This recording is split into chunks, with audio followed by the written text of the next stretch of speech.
but if it helps somebody, I'm willing to do that because ain't none of us perfect. All of us probably at some on some level are screwed up, but why wouldn't you be screwed up? You've gone through hell. My hell was that I had a father who was dropped into Vietnam at 17 years old, pushed out of an airplane at 17, and had to go over there and do only God knows what to survive.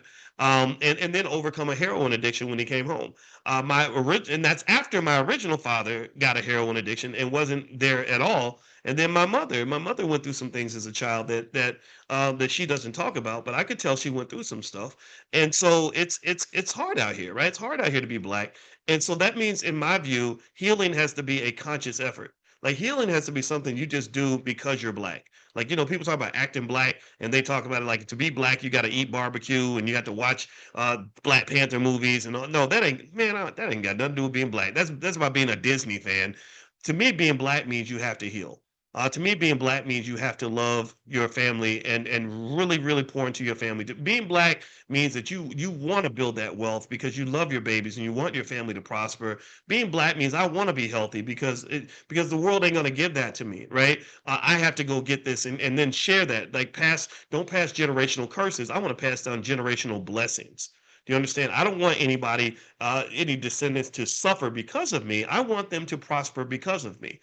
I don't want them to look back and think about all the ways I hurt them. I want them to think about all the ways I helped them. My dream is that at my funeral, there's like a bunch of people there who are basically saying, my life is better because Boyce was in it. Like, I listened to Boyce, my life improved. I hung out with Boyce, I felt better about my life. Boyce was my dad in the house, and he really, really elevated our situation in a multitude of ways, emotionally, financially, otherwise. Boyce was an asset to my life. And that really comes from childhood. Shout out to my mama who, she just went to heaven at Christmas Eve. Y'all know about that. And I remember when I was a little kid, I remember my mother saying, something that really got my attention. She said, Coco, you are such an asset. And I didn't even know what an asset was. That's how little I was. I was 12. I didn't know what the hell I know what an asset is. But it sounded good. It felt good. I helped her do something in the grocery store, and she said I was an asset, and I really enjoyed that. My mother was on the phone with her best friend Charlene, and I said, "Tell Charlene what you said about me." And she said, "What?" I said, "That I'm an asset."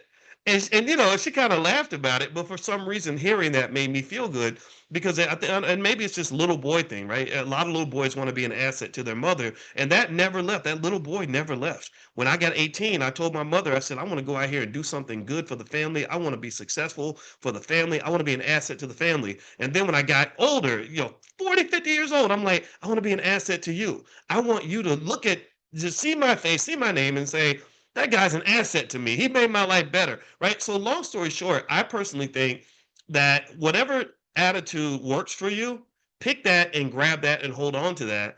And I think it's okay. I think sometimes, even though the trauma can be harmful, sometimes the trauma can make you more aware. It can give you clarity on what needs to be fixed. You're more intentional about your healing, which actually can make you better off than people who never thought about healing or growing in the first place.